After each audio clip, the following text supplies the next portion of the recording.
अब एन्गेजमेन्टको लागि जाँदै गरेको रिनोकमा बेहुली जस्तो अब भित्रै बसिरहनु भनेको छ होइन अब हल्का प्रेसर मान्छे देख्दा चाहिँ त्यही कारण त म अलग्गै भनेको People usually see the final celebration, the smiles, the laughter, the beautiful moments. But what they don't really see is everything that happens before it. For this day, we had planned everything way ahead. Which vehicles we were taking, how many vehicles would go, who would sit in which car, every little detail was already discussed and planned. We thought everything was under control. But then, the actual morning came, and with so many things running through everyone's mind, everything suddenly started feeling different. And honestly, I guess that's a pretty common thing in almost every engagement. No matter how much you plan, there's always that little last-minute rush. आज चाहिँ हामी नामथाङबाट भाइ Robert अनि रेबिकाको इन्गेजमेन्टको लागि हामी रिनोक डोक्सिङ भन्ने जग्गामा गइराखेका छौँ र हामी यहाँ जन्ती जाँदै 9-10 गाडी जस्तो छ त्यसले गर्दाखेरि हामी यहाँ एकछिन हल्ट गरेको छौँ अब यहाँदेखि चाहिँ डाइरेक्ट हामी त्यस घरमा विवाहको घरमा हामी जाँदैछौँ र हामी सबै एक्साइटेड छौँ र हाम्रो बेहुला अझै excited It started feeling real as we reached Doxing. This was where our beautiful Lepcha tradition of Kyomu began, carrying gifts for the bride's family with love, honor and respect. And honestly, even before stepping out of the vehicle, the butterflies inside me were very real.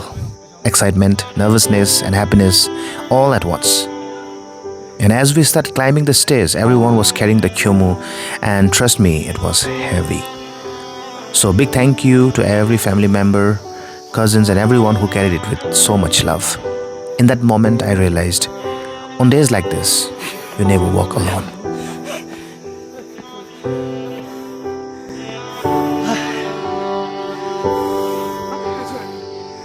दाजुको यहाँ मग्नी हामीमा आज आएको म चाहिँ यहाँ भाइले बोक्नु पऱ्यो है म चाहिँ भोटिया परेकोले गर्दा बोक्नु पायो र अब हामी आउँदैछौँ उकालो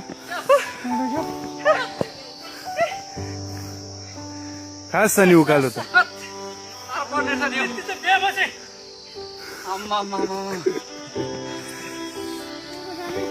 छोरी लानु साह्रो रहेछ साह्रो छ नि पिछाइ छ यो त बनाइदिएकै हो नि सर्के छ नि फेरि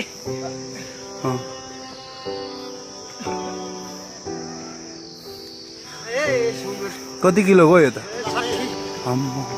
घरमा को हुनुहुन्छ होला अलिकति नाम्ची यता डिस्ट्रिक्ट नामथाङबाट पो यो ठाउँमा आएर अलमल्लै परेर यहाँ सुन्यौँ हाम्रो यहाँनिर लपम गब्देन चाहिँ ठुलो मनको मान्छे सबैलाई माया दया गर्ने कसैलाई पनि बाहिर छोड्दैन अरे सबैलाई बास दिन्छ अरे भनेर सुनेर हामी त आइपुग्यौँ है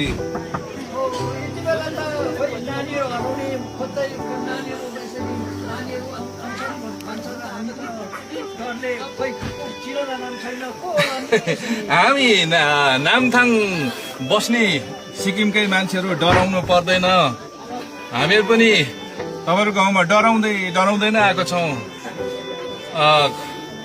हामी पनि यहाँ चिनेको खालि यहाँनिर कब्देन लपमको घर मात्रै चिनेको त्यस कारणले गर्दाखेरि एकछिन तपाईँहरूको घरभित्र आउन पाउँछौँ कि भनेर हाम्रो कुराहरू पनि राख्नु पर्यो नडराउनुहोस् हामी सिक्किमकै मान्छे नामथाङ निवासी नाम गर्दाखेरि चाहिँ तपाईँहरूलाई यसो हजुर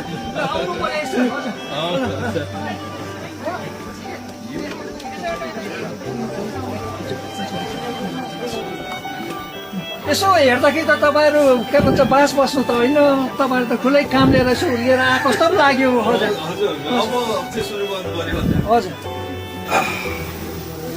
म आफ्नो कुरा हुन्छ राख्नु एकदम हजुर हजुर यहाँ हजुर गार्जेनहरू यहाँ र हामी नामथिङ एपिसिएस चर्चबाट श्रीमान फुलबहादुरजी लेप्चा अनि निर्मला लेप्चा उहाँको परिवारबाट एउटा ठुलो जिम्मेवारी अस्ति पनि हामी आयौँ र तपाईँसँग बातचित गऱ्यौँ हाम्रो बोलबन्दी अनुसार तपाईँले आउनु सक्नुहुन्छ भनेर आज तपाईँहरूले दिएको समयअनुसार हामीहरू यसरी हाम्रो नामथाङबाट लगभग 30 जनाको हामीलाई आउन सकेर तपाईँको बिचमा आइपुग्यौँ र हाम्रो आउनुको उद्देश्य तपाईँलाई जानकारी गराउँदै गर्दाखेरि हाम्रो नामथाङ एपिजे चर्चको सदस्य श्रीमान फुलबहादुरजी, उहाँको छोरा एकलौटी छोरा रोबर्ट लेप्चाले यहाँ तपाईँहरूको रिनोक मण्डलीको सुन्दर बगैँचामा फुलेको फुल, अब फुल मात्रै नभनौँ, परमेश्वरको सुन्दर स्वरूपमा सृष्टि भएका तपाईँको छोरी यहाँ मन परापर भएछ। र अस्ति हामी प्रभुका जनहरूले मन परेर मात्र हुँदैन, प्रभुसँग प्रार्थना पनि गर्नु पर्यो, अनि अनुमति पनि लिनु पर्यो असबै अगुवाजन अभिभावकहरूको। र अस्ति आएर सोद्दाखेरि हुन्छ तपाईँहरू आउनु सक्नुहुन्छ भनेर चाहिँ आज चाहिँ हामी यसरी मगनीको लागि हाम्रो साथीभाइहरू, आफन्त, घर परिवारहरू सबै लिएर यहाँ तपाईँको बिचमा यहाँ छ। यहाँनिर हेर्नुहोस् त लु तपाईँको छैन, राम्रो हेर्नुहोस् है। हजुर छैन, लु यहाँ त छैन पो अरे। लु त यत्रो कोसिरी त बर्बाद हुन्छ होला, यत्रो ल्याएको त। लु छैन अरे, लु तपाईँ जानुहोस्, अर्को बनाउनुहोस् त फेरि पनि। लु तिमीहरू होइन रहेछ।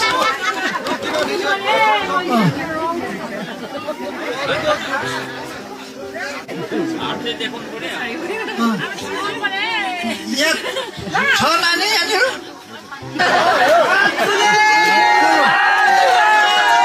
भाइ हेलो, ल नाम के होला? हो यो कुन चाहिँ होला सौ? तपाईँले हामीलाई इसाराले हुन्छ कि नाम काटेर हुन्छ कि बताइदिनुहोस् न। लु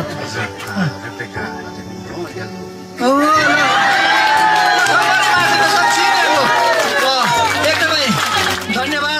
उहाँले ल्याएको कोसेलीहरू बर्बाद भएन है। उहाँले मन पराएको फुल चाहिँ साँच्चै नै उहाँले आफ्नो नामहरू भनेर उहाँले लगाउनेको ड्रेसको कलरहरू बताइकन उहाँले चिन्यो। The moment I called her name, my heart was racing.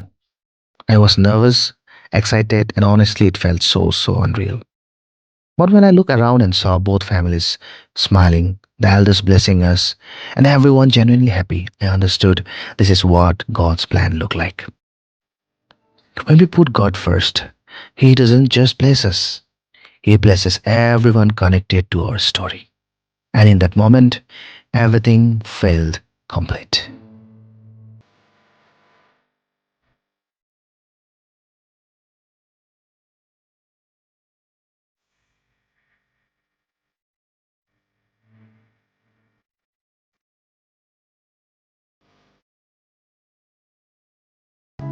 पनि रुचाएको छु र यहाँलाई स्वागत। ताली बजाइदिउँ। To Rebecca, my wife, I just want to say thank you. Thank you for every prayer you prayed, even before Pats became one. In God's perfect timing, He brought us together, and now our new season has begun. Like spring after winter, your presence has brought warmth, peace, and beauty into my life. We know life will bring many seasons, joy, challenges, growth, and waiting. But one thing I'm grateful for this is that I get to walk those seasons with you. You came into my life so gently, yet you changed so much. Your love, your faith, your heart for God have made this journey even more beautiful. And today, I thank God for you. As the Bible says, he who finds a wife finds what is good and receives favor from the Lord. Truly, you are one of God's greatest blessings in my life.